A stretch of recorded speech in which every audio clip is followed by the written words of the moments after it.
ఆ కుమారుడే కావచ్చు, కుమార్తె కావచ్చు, వయసులోకి వచ్చినప్పుడు వాళ్ళు కూడా తల్లిదండ్రులుగా మారే అవకాశం ఉంది. కాబట్టి ఒక వాక్యం మరి చెప్పడం జరిగిందని నేను భావిస్తున్నాను. ఎందుకంటే తల్లినైనను తండ్రినైనను ఏ విధంగా ప్రేమించాలో అది నేర్చుకోవాలంటే ముందు దేవుణ్ణి ప్రేమించాలి. యేసుక్రీస్తు వారిని ప్రేమించినట్టయితే, యెహోవా తండ్రి చెప్పిన ఆజ్ఞ ప్రకారం మనం నడుచుకున్నట్టయితే, పరిశుద్ధాత్ముడు చెప్పిన రీతిగా మనం నడుచుకున్నట్టు వాడనైతే, కన్న తల్లినే కానీ తండ్రినే కానీ ఏ విధంగా ప్రేమించాలో దేవుడి అట్టి ఆలోచన మనకు నేర్పిస్తాడు. కాబట్టి తల్లినైనను తండ్రినైనను మనం ప్రేమించాలంటే ముందు దేవుణ్ణి ప్రేమించాలి. దేవుణ్ణి ప్రేమించాలంటే మనలో ఏముండాలా? వాక్యం అనే ఆలోచన మనలో ఉండాలి. దేవుడి మీదకి ఎల్లప్పుడూ మనం ప్రేమ మరలించిన వారిగా ఉండాలి.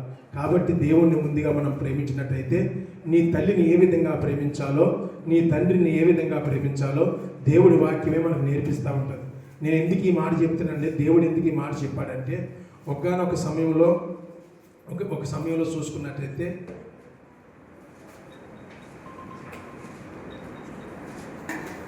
ఇసాకు ఏశావుని ప్రేమించాడు, రెబ్కా యాకోబుని ప్రేమించింది. ఎందుకు మరి ఇందులో వ్యత్యాసం ఉంది? మళ్ళీ ఆ తల్లి కన్న బిడ్డే కదా, పెద్ద ఆయన కూడా ఆ తల్లి కన్న బిడ్డే, చిన్న ఆయన కూడా ఆ తల్లి కన్న బిడ్డే. మరి ఏశావు తెచ్చిన మాంసం తల్లి నలుగురు పీక్కొని తిన్నప్పుడు మరి ఆ తండ్రి మీద, ఆ బిడ్డ మీద ఎందుకు లేదు ప్రేమ? మా తల్లికి చిన్నవాడిని ఒక రీతిగా, పెద్దవాడిని ఒక రీతిగా ఎందుకు చూడవలసి వచ్చింది? ఎందుకంటే యథార్థమైన ప్రేమ దేవుడి మీద లేదు కాబట్టి ఆ ప్రేమ ఫలించలేదు. కాబట్టి ఆ యొక్క రెబ్కా ఏం చేసింది? యాకోబు తల్లి దగ్గర ఉన్నాడా? లేడు. అరవాసం పోయినట్టుగా 14 సంవత్సరాలు తల్లికి తండ్రికి అందరికీ దూరమై ఎన్నో యాతనలు పడ్డాడు. కాబట్టి ఎప్పుడైనా సరే కానీ తల్లినైనను తండ్రినైనా ఎక్కువగా దేవుణ్ణి మాత్రమే ప్రేమించాలి. దేవుణ్ణి ప్రేమిస్తే నీ తల్లిని ఎలా ప్రేమించాలా, నీ కడుపును పుట్టిన బిడ్డలను ఏ విధంగా ప్రేమించాలా అది దేవుడే నేర్పిస్తాడు. కాబట్టి ఇంకోటి చూసినట్టయితే, కుమారులనైనను కుమార్తెలనైనను నాకన్నా ఎక్కువగా ప్రేమించవద్దు. అవును, నీ కుమారుడు నీ కుమార్తె నువ్వు పెంచావు, నువ్వు కన్నావు, కానీ వాళ్ళ తలరాతలను అయితే నువ్వు కనలేదు, వాళ్ళ స్థితిగతులను అయితే నీకు తెలియదు. వాళ్ళు రేపు పొద్దున్న పెరిగి పెద్దలు అయిన తర్వాత వాళ్ళు ఏమవుతున్నారో కూడా నీకు తెలియని పరిస్థితుల్లో నువ్వు ఉన్నావు. కాబట్టి ముందుగా నువ్వు ఎవరిని ప్రేమించాలి? దేవుణ్ణే ప్రేమించాలి. దేవుణ్ణి ప్రేమిస్తే నీ బిడ్డల భవిష్యత్తు ఏందో, నీ బిడ్డల నడవడిక ఏందో, నీ బిడ్డల ఆదరణ ఏందో, నీ బిడ్డల తరతరాల్లో ఏ విధంగా ఉంటారో అవన్నీ ముందు చూపుగా నీకు కనపడినప్పటికీ ముందు దేవుణ్ణి ప్రేమిస్తే వాళ్ళ భవిష్యత్తు అంతా బాగా ఉంటుందనే విషయమే ఇక్కడ చెప్పిన మాట. ముందుగా నీ కుమార్తెలనైనను నీ కుమారులైనా నువ్వు దేవుని కన్నా ఎక్కువగా ప్రేమించొద్దు. దేవుని మాటకి విన్న వాళ్ళమైతే, దేవుని మాటకి లోబడి మనం అయితే ఎప్పుడు కూడా దాంట్లో ఎంతో ఆదరణ దొరుకుతుంది. కాబట్టి ముందు నీ కుమార్తెని కుమారుని ప్రేమించే కంటే దేవుణ్ణి ఎక్కువగా ప్రేమించడం నేర్చుకోండి. నేను ఈ మాట ఎందుకు చెప్తున్నానంటే, నీ పిల్లలను పెంచావు, నీ మాటలు వింటున్నారా? నీ కడుపును పుట్టిన బిడ్డలే నీకు గోసగా మారుతున్నారు, నీకు రోతగా మారుతున్నారు. ఎందుకంటే వాళ్ళ మీద ఎన్నో ఆశలు పెట్టుకున్నావు. వాళ్ళు ఎన్నో ఆశలు పెట్టుకున్నప్పటికీ తాగుడు అనే మత్తులో పడిపోయారు, వ్యభిచారం అనే మత్తులో పడిపోయారు. ఆ మత్తులకి బానిసలైపోయి నీకు తల్లిదండ్రులకి ఒక తీరని లోటు తెచ్చి పెడుతున్నారు. కాబట్టి ముందుగా ఎవరిని ప్రేమించాలి? దేవుణ్ణే ప్రేమించాలి. దేవుణ్ణి ప్రేమించి పట్టుబడివ్వకుండా నువ్వు ప్రార్థన చేస్తే నీ కడుపును పుట్టిన బిడ్డలు తప్పతావు తొక్కే అవకాశం లేదు. కాబట్టి తల్లినైనను తండ్రినైనా నాకన్నా ఎక్కువగా ప్రేమించొద్దు, కుమార్తెలైనను కుమారులైనను నాకన్నా ఎక్కువగా ప్రేమించొద్దని చెప్పి దేవుడు చెప్పడం జరిగింది. అదే విషయంగా ఇంకొక మాట చూసినట్లయితే లూకాసు వార్త 5వ అధ్యాయం 3వ వచనంలో చూసినట్లయితే చదవండి. ఎక్కి అడిగి చాలు ఏమన్నాడు అక్కడ? దేవుని మాట ఆలకిస్తే. ఇందాక ఏం చెప్పాను? దేవుణ్ణి ప్రేమిస్తే నీ బిడ్డల భవిష్యత్తు ఏ విధంగా ఉంటుందని చెప్పడం జరిగింది. దేవుణ్ణి ప్రేమిస్తే నీ బిడ్డల భవిష్యత్తు నువ్వు చూసి సంతోషిస్తావే తప్ప దుఃఖపడే స్థితి నీకు రాదు. నీ బిడ్డల భవిష్యత్తు చూసి నువ్వు సంతోషిస్తావు తప్ప దుఃఖపడే స్థితి నీకు రాదు. రానివాడు దేవుడు. ముందు నీ బిడ్డల కన్నా, నీ కుమార్తెల కన్నా, నీ కుమారుల కన్నా ముందు దేవుణ్ణి ప్రేమించడం నేర్చుకో. అదేవిధంగా దేవుని మాట కూడా విన్నట్టయితే అది ఎంత సంతోషకరంగా ఎంత దీవెనకరంగా ఉంటుందో ఇక్కడ తెలుసుకుందాం. ఏముందంటే అక్కడ సీమోనిదైన యొక్క ధోని ఎక్కి దరి నుండి కొంచెం లోతుకి ఆయన తొయ్యమని అడిగి కూర్చొని దూరంలో నుండి జన సమూహానికి బోధించుచుండెను. ఏమని బోధించాడు?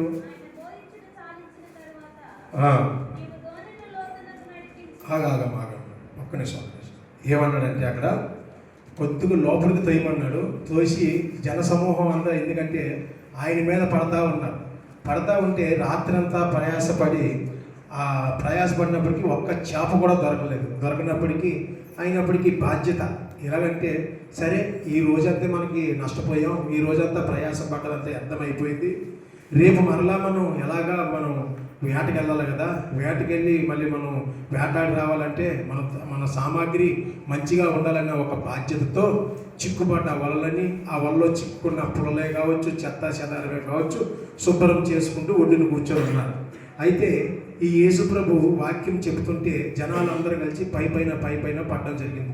అది ఎందుకు పడడం అవుతుందంటే, ఆయన నోటు ద్వారాగా వచ్చే మాటల కంటే ఆయనను ముట్టుకుంటే, ఆయన వస్త్రము చెంగుని తాకితే మనకి స్వస్థత జరుగుతుందని, ఆయన ముట్టుకుంటే మనకు అనుకూలమైన ఆశీర్వాదాలు వస్తాయని చెప్పేసి ఆ ఆలోచనలతో ఈ జన సమూహం వాళ్ళ మీద పడి దేవుణ్ణి తాకడం, దేవుణ్ణి ముట్టుకోవడం జరుగుతుంది. కాబట్టి ఈ వాక్యం, దేవుని వాక్యం చెప్పడానికి అభ్యంతకరంగా ఉందని చెప్పేసి ఆ దరిన ఉన్న ఒక వాడలోకి, సీమోను ఒక వాడలోకి ఎక్కి దరి నుంచి కొద్దిగా లోతుగా తొయ్యమని చెప్పడం జరిగింది. ఎందుకు అడిగాడు సీమోను చెప్పినది ఏదైతే అడిగాడో దేవుడు చెప్పినట్టుగా చేశాడు. కాబట్టి సీమోనా ఏమైంది? రాత్రంతా ప్రయాసపడ్డానయ్యా, ఒక్క చేప కూడా దొరకలేదు, నేను వరలో బాగు చేసుకోకుంటుంటే మీరు వద్దలోకి వచ్చి మరి ఇలాగ ఉన్నారు, వాడు ఎక్కి మీరు లోపల తోయమన్నారని చెప్పేసి సంగతి చెప్పడం జరిగింది. సరే, మంచిది, దాని నుంచి కొద్దిగా లోపలికి వెళ్ళి కొద్దిగా లోతుగా మీరు వల వేయండి అని చెప్పేశాను. అయ్యా వెళ్ళినవాడా, రాత్రంతా ప్రయాసపడ్డాం, ఒక్క చేప కూడా దొరకనప్పటికీ మా ప్రయాసం అంతే అర్థమైందని చెప్పేసి నిరాశ చెంది మేము మరి ఒడ్డును కూర్చొని మరి వల బాగు చేసుకుంటున్నాం. అయినప్పటికీ మీ మాట మీరకుండా మీ మాట చొప్పున వలలు వేద్దామయ్యా అని చెప్పేసి మరి నీళ్ళలోకి వలలు వేసడం జరిగినప్పుడు ఏమైంది? అంతా మనం విన్నదే, విస్తారమైన చేపలు పట్టారు. ఏమంటుంది అక్కడ వాక్యము? విస్తారమైన చేపలు పట్టింది. చేపలు పట్టిన తర్వాత ఆ వల ఆయన ఒక్కడే లాగగలిగాడా? చెప్పండి, ఆ వల ఒక్కడే లాగగలిగాడా? లాగలేకపోయారు. తర్వాత తోటివారిని, పాలివారిని పిలుచుకొని నాకు సహాయం చేతుకు రమ్మని చెప్పేసి పిల్లలకు సంధిలు చేసిన తర్వాత మరి సహాయం చేసిన తర్వాత ఈయన ఒక్కడే ఆ లాభాన్ని పొందుకోలేదు కదా. అతనితో పాటు ఆయన సహాయం చేసిన వారికి, తన పనిలో పాలు భాగస్తులు అయిన వారికి అందరూ కూడా దీవించబడ్డారు. ఏ విధంగా? ఇందాక సహోదరి ఒక సాక్ష్యం చెప్పింది, నేను లేని స్థితిలో నన్ను అందరూ ఎక్కిరింతల పాలు చేశారు, నన్ను ఎక్కిరించారు, నన్ను అవమానం చేశారు, అవమానం పొందే విధంగానే మాట్లాడారు. అయినప్పటికీ వాళ్ళు ఏం చేసినా, ఎలా పని చేసినా తిరిగి నేను భయపడలేదు. ఎందుకంటే దేవుడు నా పక్షాన ఉన్నాడు, నాకు మేలే చేస్తాడు తప్ప కీడు చేయడనే ఆలోచన తనలో ఉంది. కాబట్టి అట్టి బలమైన ఆలోచన ఉండాలి అంటే దేవుడు తన పక్షాన నిలబడ్డాడన్న గ్రహింపు ఆ సహోదరి తెలుసుకుంది. కాబట్టి ధైర్యంతో మాట్లాడింది కాబట్టి ఇప్పుడు ఆ బిడ్డ జీవితంలో ఎంతగానో దీవెన మనం చూసాం. అదేవిధంగా ఈ సీమోను జీవితంలో కూడా విస్తారమైన చేపలు పట్టిన తర్వాత తనతో పాటు పాలువారు అయిన అందరూ కూడా దీవించబడ్డారు. ఎందుకంటే తనే లాభాన్ని పొందుకోకుండా ఆ లాభంలోంచి పక్కవారికి కూడా లాభం దొరికే విధంగా మరి దేవుడు ఆశీర్వదించాడు. కాబట్టి నీ జీవితంలోనూ నా జీవితంలో మనం క్రైస్తవ్యంగా ఉన్నామంటే మనం ఎదుగుతున్నప్పుడే కావచ్చు, లేదా మన ఆస్తిపాస్తులు సంపాదించుకునేటప్పుడే కావచ్చు, మనలో కూడా ఇప్పుడు నీకు దేవుడు సహాయం చేస్తేనే కదా నువ్వు ఈ విధంగా ఎదుగుతున్నావు, నువ్వు ఈ విధంగా అంతస్తులు కట్టుకోవచ్చు, ఆస్తులు సంపాదించుకోవచ్చు, లేదా డబ్బులే కావచ్చు, ధనమే కావచ్చు సంపాదించుకోవచ్చు. కానీ ఇంకొక మాట కూడా గుర్తించుకోండి, ఎందుకంటే ఇక్కడ సీమోను ఒక్కడే బాగుపడలేదండి.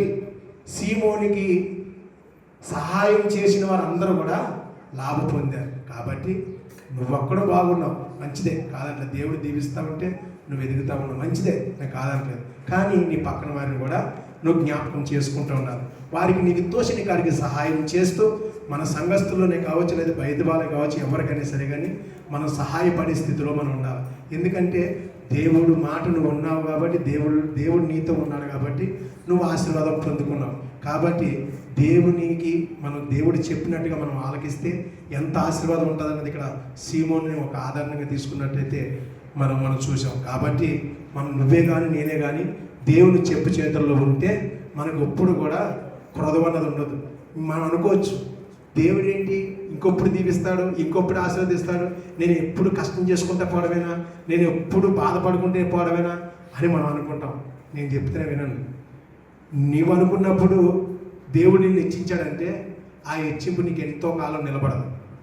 అదే దేవుడు అనుకొని నిన్ను నిలబెట్టాడంటే, నిన్ను హెచ్చించాడంటే నీకు పడిపోయే అవకాశం నీకు రాదు.